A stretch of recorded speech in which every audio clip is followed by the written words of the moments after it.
Come on, baby. I know it's cold. Come on, baby.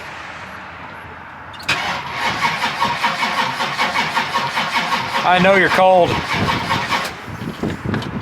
Hot rod life in the winter in Ohio. Come on, baby.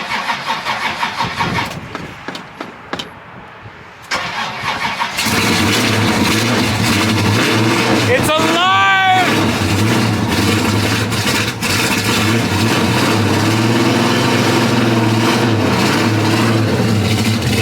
Well, folks, time for another adventure. It's 43 degrees out here in central Ohio, so I figured, fire up the old 455 Pontiac and use it as my parts run vehicle for the day. I gotta go see Terry over at Jegs, because of course I do. Got some stuff to return and some things to buy. This thing is cold-blooded, I tell you. One of the things we need to fix, actually, and I need to address with this car, is there's a little bit of a misfire where I feel like a cylinder is slightly dropping out, and I need to figure that out. But in order to be able to set myself up for some success, that means I'm going to need to be able to get some components I may need. So let me get this thing to the point where it's warm enough to idle and be able to drive down the road.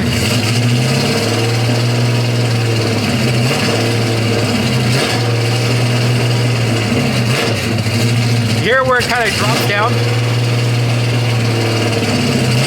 Am I overrunning my fuel pump and my fuel pump just can't keep up? I don't know, we'll figure that out. Today, we're doing Pontiac stuff, but first we're going to see Terry. I'll be back with you guys in just a minute.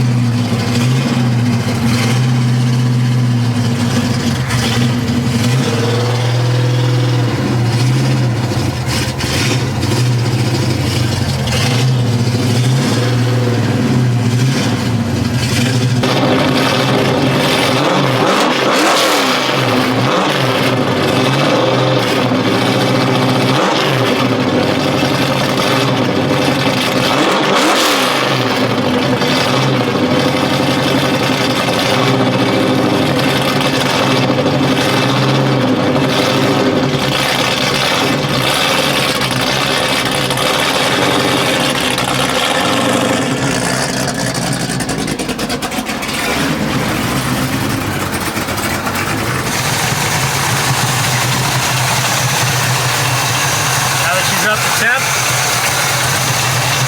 Good. Man, she hates it when she's cold.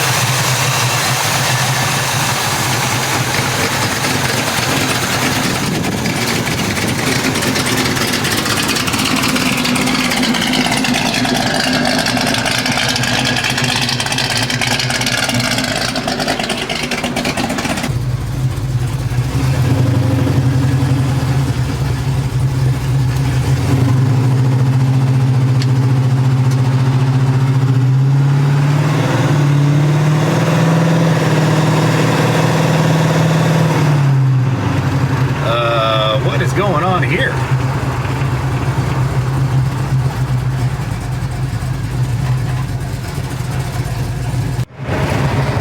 They're building another Amazon data center around the corner from us here.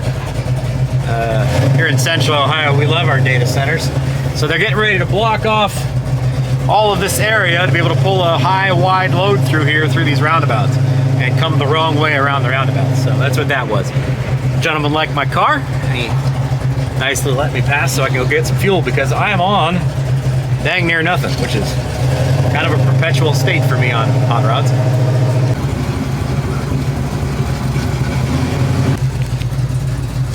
Those things coming the wrong way down the highway.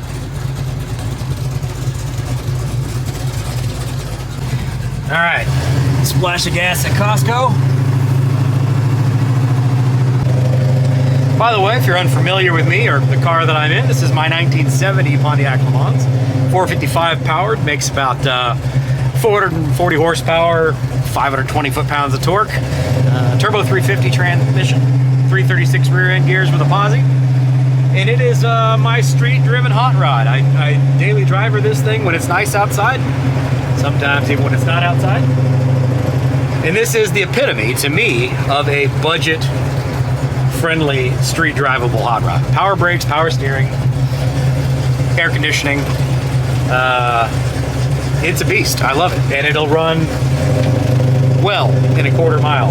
If you happen to have seen the experiences that Bob McVeigh, Uncle Bob from Street Racing Channel at Old Man's Garage, has had in this car, he's championed it pretty well. He did.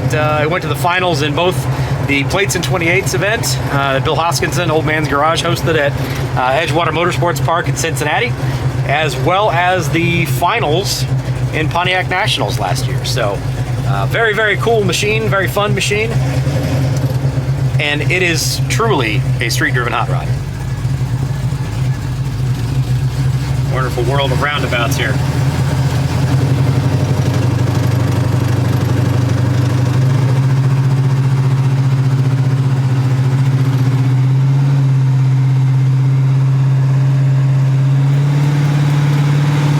Alright, I'll see you in about 20 minutes when we get to the Jegs on 11th Avenue. To all my rowdy friends down there in Florida doing Sick Week, I'm out here in spirit with you, okay? I'm out here in spirit.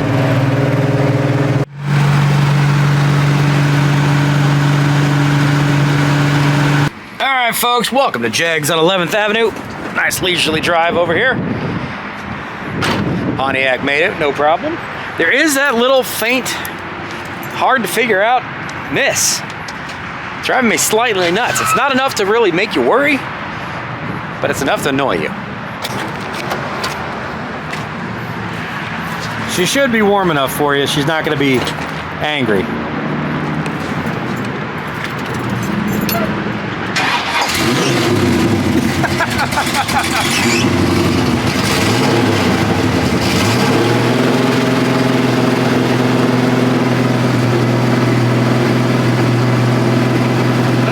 You can hear one dropping? Yeah. And it's got an X pipe on it, so you can't even do the which side am I hearing the miss out of? Yeah.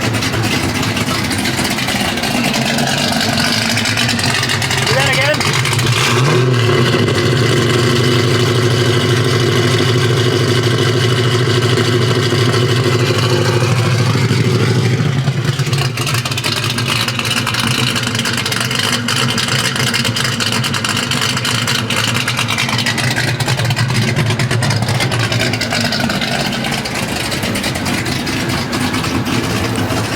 If I was a betting guy,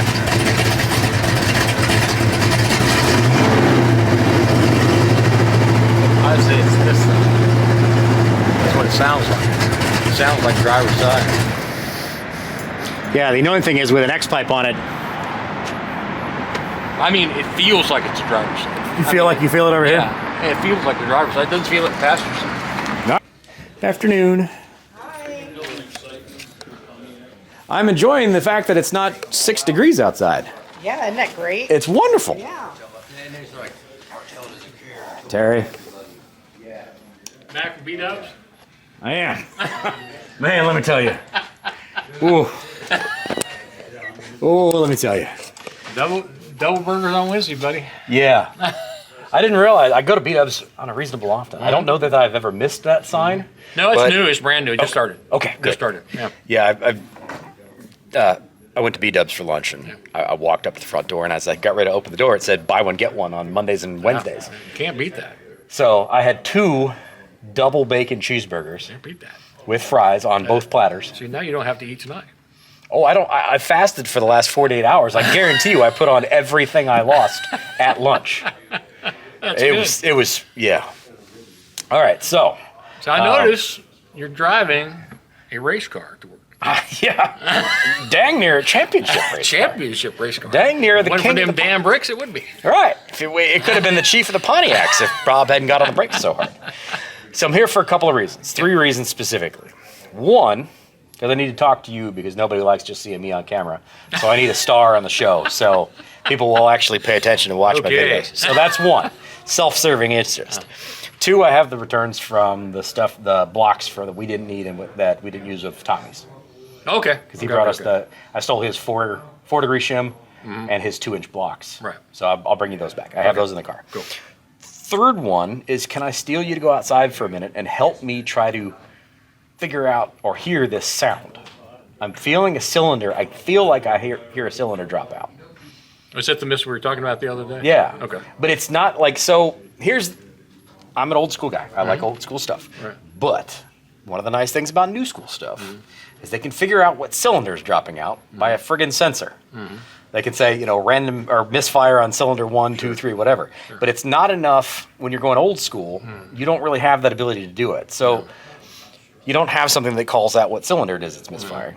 And it's not misfiring enough to track it down with like a temperature gun on a header tube or something like that.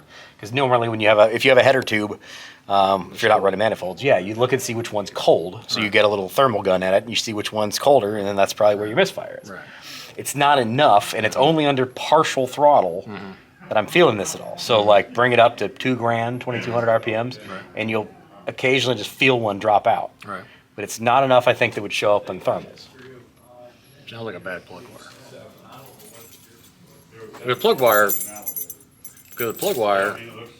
And those are plug wires that have been on there for quite some time. So it's very possibly a plug wire. Yeah, it's probably a plug wire.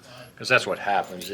It's not enough that'll short completely out, but it's enough where once you get up and you got more voltage going through the system because of the coil, it's saturating for a longer length of time, it goes away. But then when you get it down or get it at a certain RPM where it just stays there, it misses because all it takes is a little nick in that carbon in there, and that's what does it.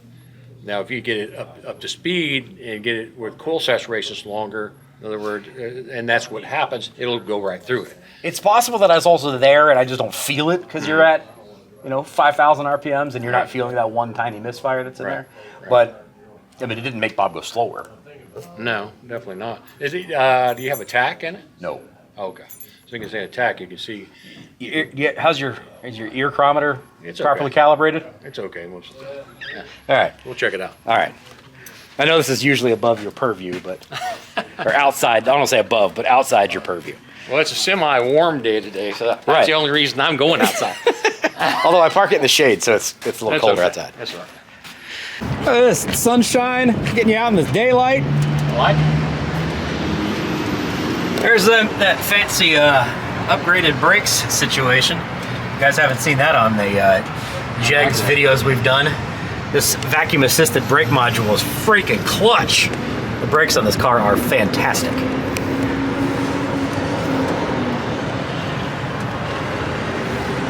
I don't honestly know how old those plug wires are.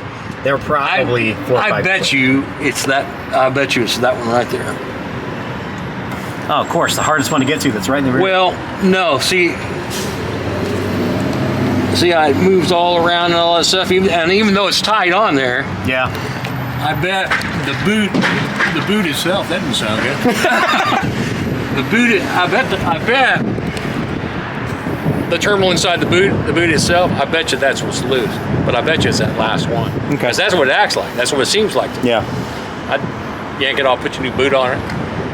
We'll just put a whole new set of plug wires on it. You put new plug wires on it. But I bet it's where it goes into the terminal there, it's probably been hot enough before you got smart with the stuff on it.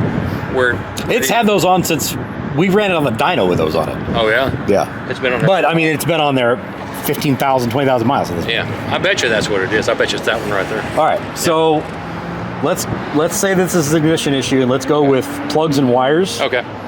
And we're going to hope that nothing else is wrong. I sure don't act like anything else is wrong. It runs good. I mean, it runs good. It does. Yeah, it runs super. But yeah, I think that's it. So all the rest of it look and feel really tight. This one that's all got this cattywampus boot on it there. See how loose that is? That one sucks. Yeah.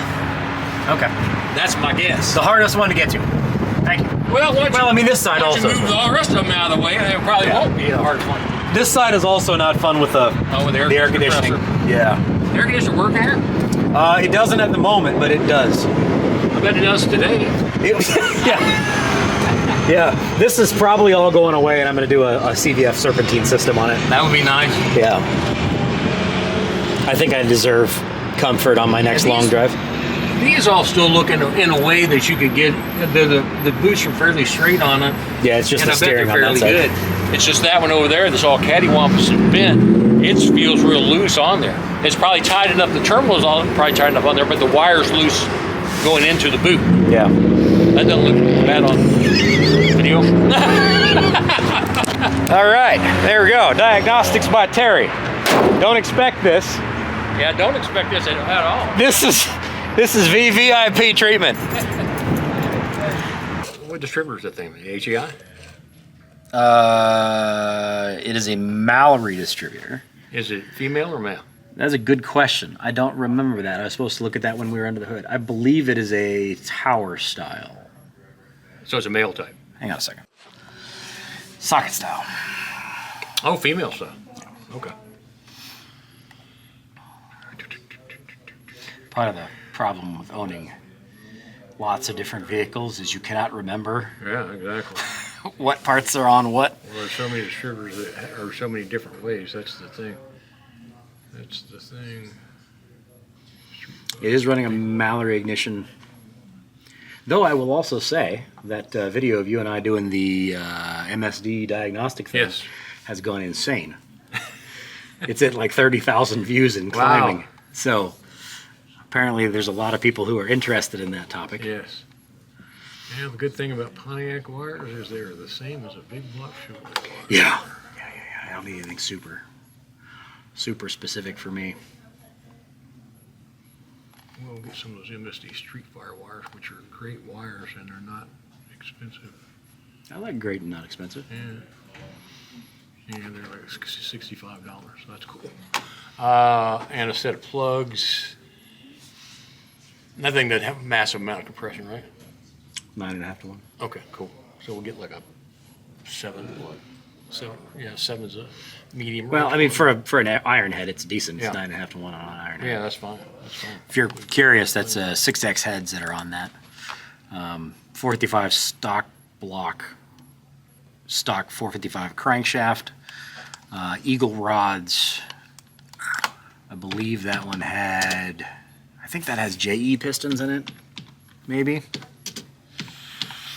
I believe. It's like 9.5 to 1 compression. It's not anything totally crazy. Again, I'm a pump gas kind of guy. I like real actual pump gas That's that I can get anywhere. That's really good. Because you can get it anywhere. That's Yes. the good thing about it. I think that quadrijet's coming off that car in the semi-near future. I think I'm going to go better intake manifold, better carburetor setup, I believe. Yeah, that would help it, definitely. Well, the problem is, and Bob and I talked about this too, is we don't want to go too fast. You don't want to add too much power to it. Like Right, the reason exactly. I have it set up the way I have it set up, and when I built that motor, well, not I, but when we built that motor, I was working with a company called Performance Research here in Columbus. Actually, it's about 10 minutes away from here. When we built that motor, the idea was we didn't want to break everything attached to it because it was still the factory 12-bolt Pontiac that was in the rear. It's a B&M Turbo 350 transmission, but what we didn't want to do is make it as rowdy as possible and break everything attached to the engine. So we did kind of calm it down, and we've got the crappiest intake manifold we could put on it, a Edelbrock Performer, not even an RPM, to kind of tame down that beast. But if we open it up with a better carburetor and better rev range and a better intake manifold, we're going to probably add quite a bit of power up on the top end, Sure, along with a lot more torque. which will also make Bob go faster. It would. And we're trying to stay in the 13.0 index class. And then it'd have to use this brake. Yeah, I mean, and that's the thing. You play, the more you play games, the more opportunities there are to lose, make a true. mistake, to hit the brakes a little too early, and lose the race. Exactly. Bob, All right, plugs, wires. What else? that's it. All right, I'll be I right think. back. I still forgot the bag of stuff. I'm gonna go back outside again. For those of you who have not been here before and who do not know me or where I am or any of these folks. This is the 11th Avenue store at Jegs, downtown Columbus. This is the original Jegs, and it is where all the stuff happens. So these fine folks take care of us on a almost daily basis, especially as hot rod season gets up and running. Either myself or the shop over at Lucor Automotive pretty much needs something every day. So I'm over here, just about every day. Just about every day. But they're a great bunch of folks. And we wouldn't be able to do what it is that we do if we didn't have them in our corner being able to help us out. I'm not in any way sponsored by Jegs, neither is the shop. We do a lot of business with those guys, but we just like to support businesses that do what we hope they would do. They take really good care of us. They're very personable people, the people here we have relationships with, and that's what you really like to see in business. So that's why we are such big fans of these guys. Though, if you want to sponsor, that would be cool too. Just let me know. I have ideas. I actually leave my cars unlocked at my house. I leave my windows down. Doesn't matter. Because almost everything I drive, especially when I'm driving classics, almost everything I drive is carbureted. And it takes a certain... Yes, a finesse to see it started. How many pumps is it? Well, what's the barometric pressure outside? What time of day is it? So typically speaking, if you're going to try to steal my car, 3 pump. Right, it's a 3 pump kind of day, or their stick shift, which is a great anti-theft device. Great anti-theft device today. Yes, sir. So the thinking is, you're not going to break my windows because I don't have anything valuable in it. No. And if you do try to steal a car, I'm going to be out the door with something aggressive in your face, well before you get that thing fired up and get it down my street. Because chances are it won't stay running the first No, time it will not. No, it will not. You'll get it. Yes. In the may I help you roar. Exactly. We'll get a fat guy coming out the front door in a hurry. All right, so we got our wires figured out. We got some plugs figured out. Now, the really important question. I've had a bunch of people ask me that I need to have an interview session with you about ask you technical questions, and maybe we'll do that in the future. Yeah, we do that. But the first thing I want to know, how did you become a Ford guy when you're surrounded by so many GM people? Well, my dad was a Ford salesman. And you started out selling car parts back in the days where wheels were made out of wood still. Yes, sir. Yeah, the wheels weren't round yet. Okay. Yeah. All right. Yeah. So your dad And was a my Ford dad salesman. was a Ford salesman, like from the time I was 7 or 8 years old. Okay. And so I was around Fords at the best performance time there ever was, 1968 Nice. through the early 80s. So yeah, it was a pretty cool time to be a Ford guy. Sure. So that's how I became a Ford guy. Okay. I mean, all my buddies, of course. I mean, it's always been this way.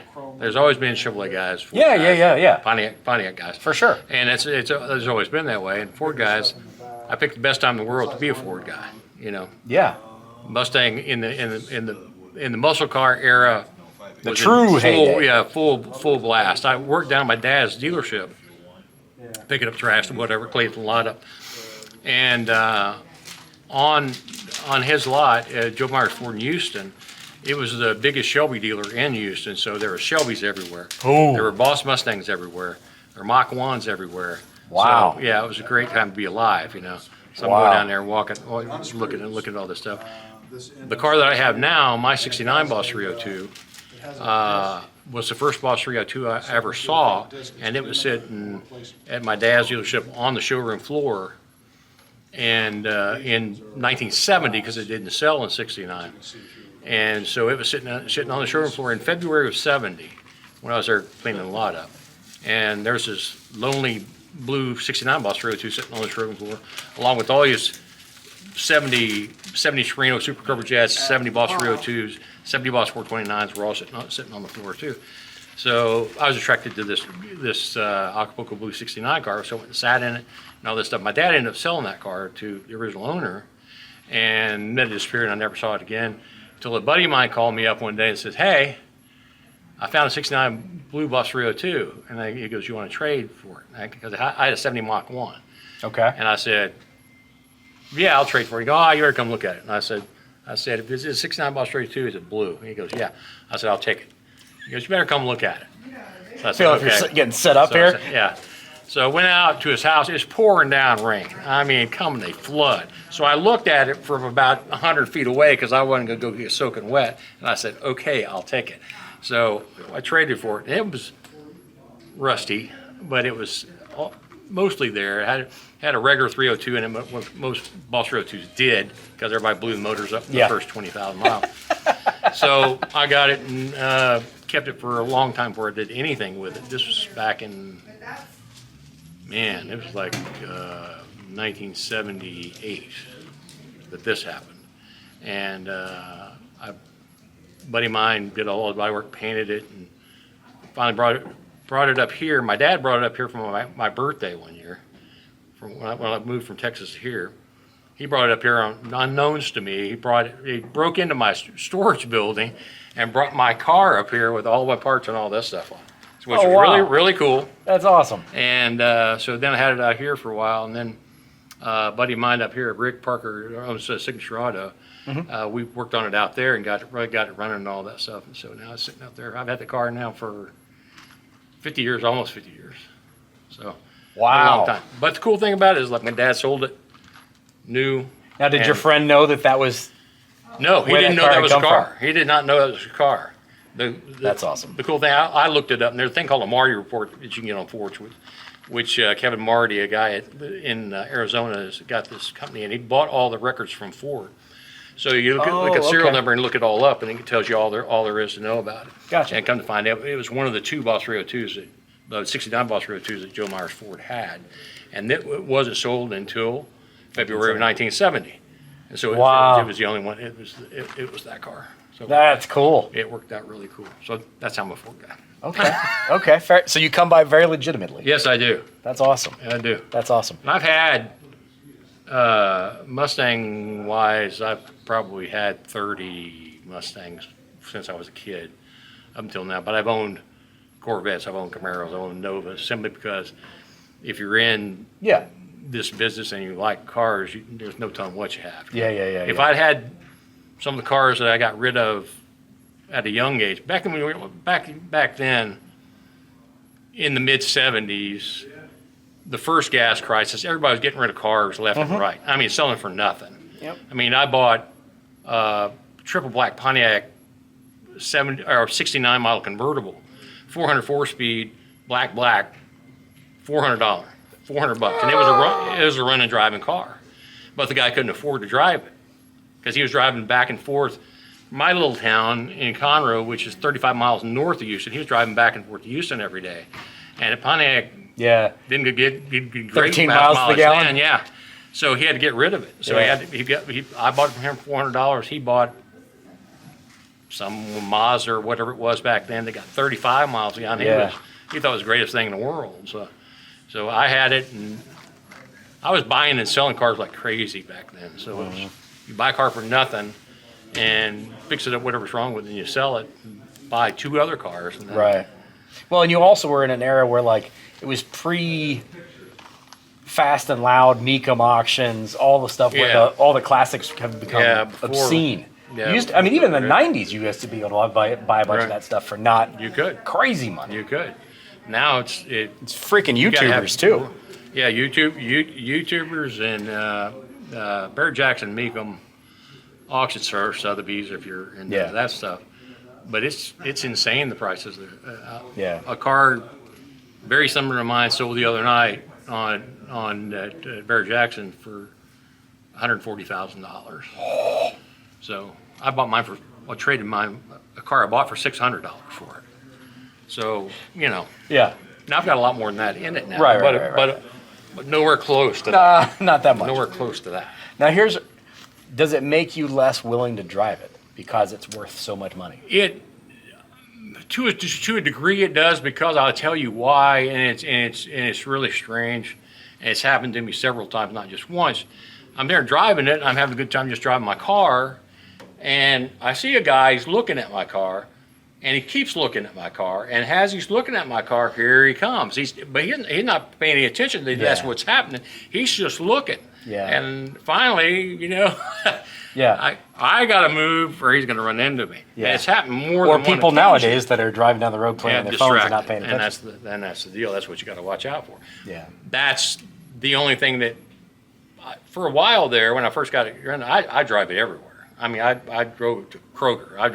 I parked it way up, away from everything. Yep. But sooner or later, you come out and there'd be a car right next to you. I mean, My green Pontiac LeMans. I got it out of paint. The first time I took it out was to first watch on Polaris for brunch with some friends. I parked in the middle of friggin' nowhere, as far as I could park from everybody else. Sure. Came back out, and there was a minivan parked right next to my car with a ding all the way down to the friggin' base coat. Oh, Oh, yeah. Oh, man. It wears that nick to this day. I'll tell you a story, but I'm not. I don't know if the statute of limitations will run out, so I'm not going to tell you this story. I'll tell you it off camera one day. Yeah. I took care of a deal like that one time. Man. It wasn't pretty what I did, but it's one of those things that it just. Yeah. Why? Like, of all the places, and I get it. Maybe maybe the lot was full at that point in time, but it was just like, come on, world. And I'll do you one better. Pulled the motor out of that car, rebuilt the motor, put it back in. First night I went out for a cruise in it, coming down Bethel Road, ramping onto 315. It was like 10:30, 11 o'clock at night. I'd been visiting a friend at a little bar that's over there.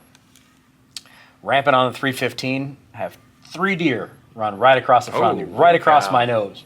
As I'm coming down the on-ramp, the 4th deer hit me right in the left front corner, spun the whole way down the car, over the back, over the trunk, and then ran off into the woods. Man. I had blood and snot and deer hair all the way down my car. I even had deer hair in the lock of my car. The first night I went out for a cruise in that thing. Oh, man. Yeah. It was just like, come on. It's a deer magnet. Yeah. I mean, it was just kind of one of those, like, is this car just doomed? Yeah. The first time I take it out when it comes out of paint and it gets dinged. The first time I take it with a brand new motor out and it gets hit by a deer.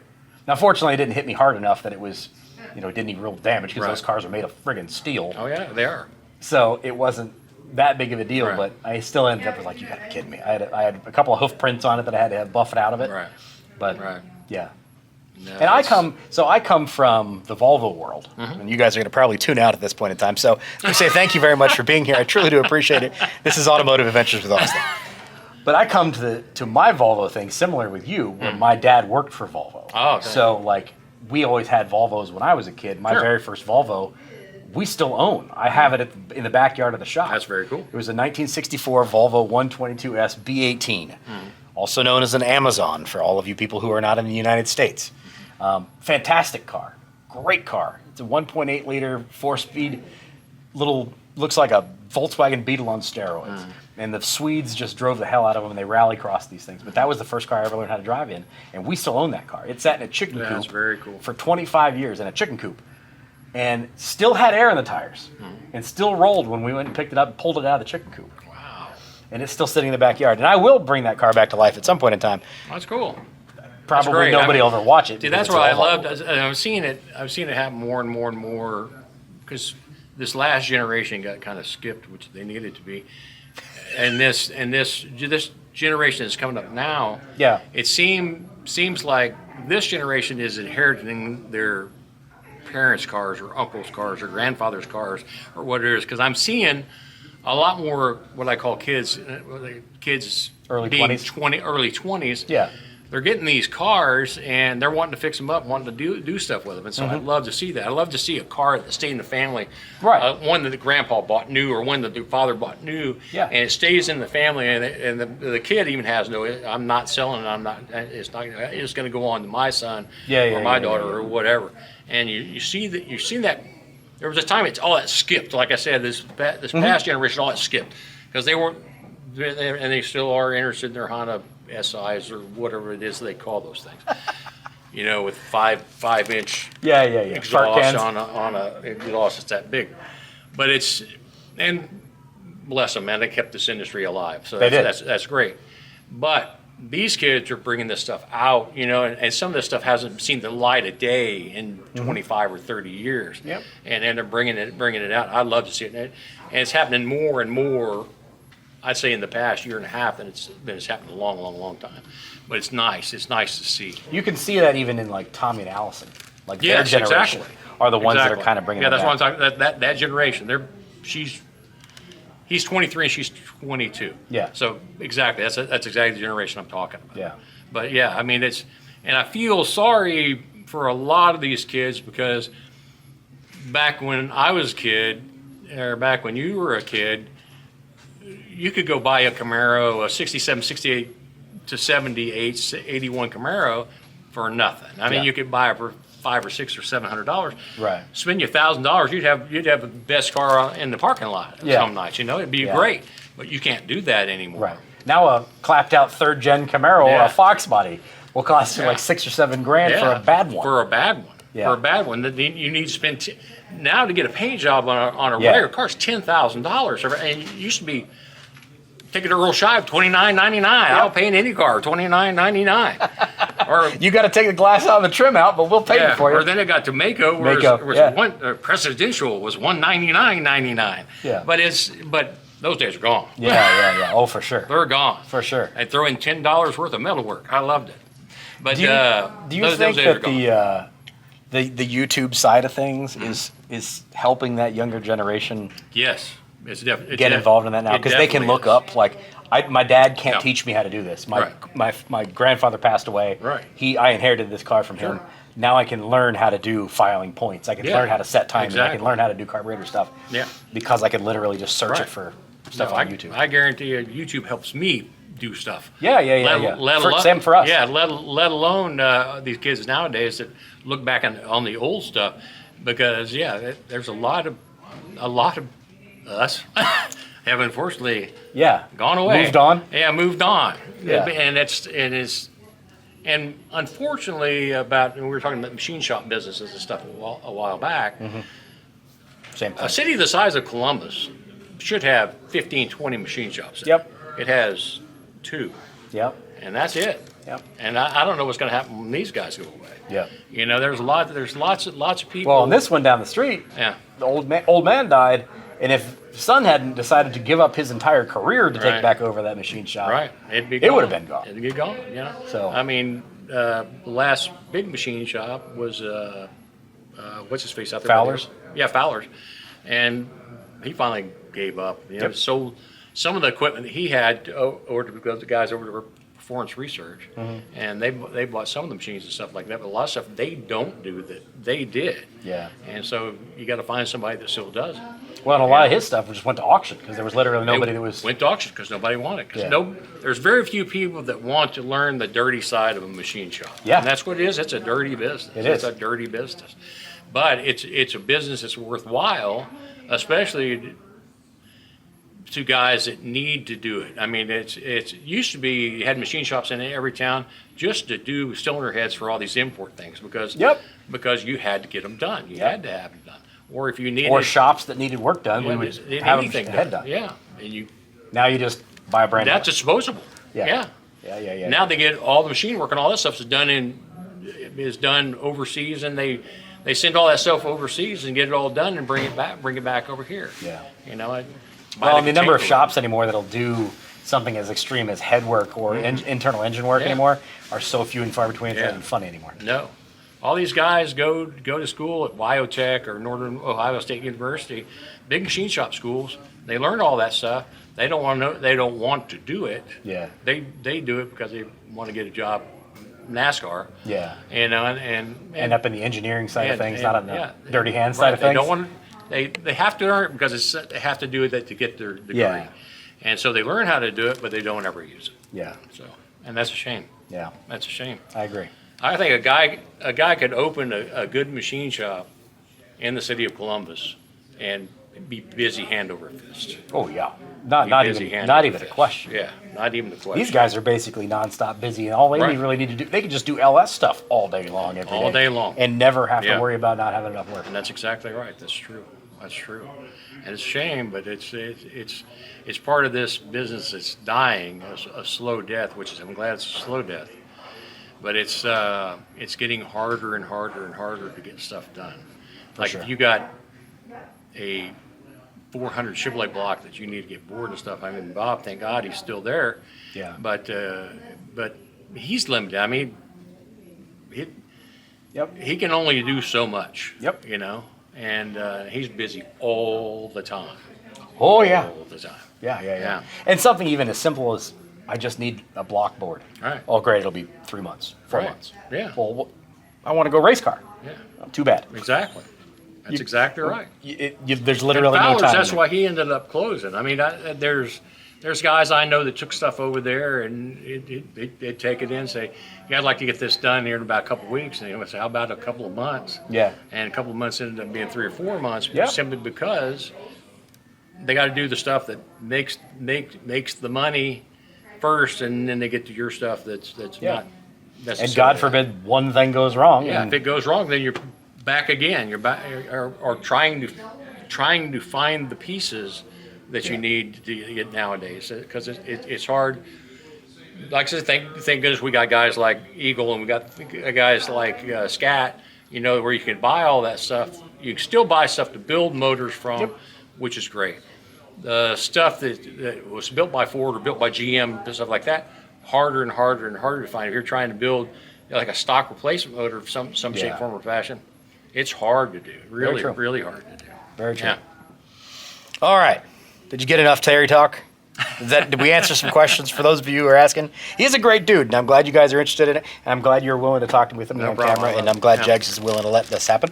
I need to pay some bills, and I need to get back to the shop and figure out my ignition problems. Maybe Yes. for the last time. Hopefully that's it. We'll see. Yeah. I also I am bet- probably going to rewire the car, to be honest. I'd 'Cause be the wiring interested in is seeing what horrible. that plug looks like when you pull it out, Yeah. because it's my guess is it's Think it's gonna be a little fouled? a little dirtier than the rest of them. We'll find out. Probably do that on another video. I think today's going to be a long enough video that I'm just going to, we'll cut that off and we'll call it quits. Next up, I'll pull the Pontiac in. We'll pull the plugs.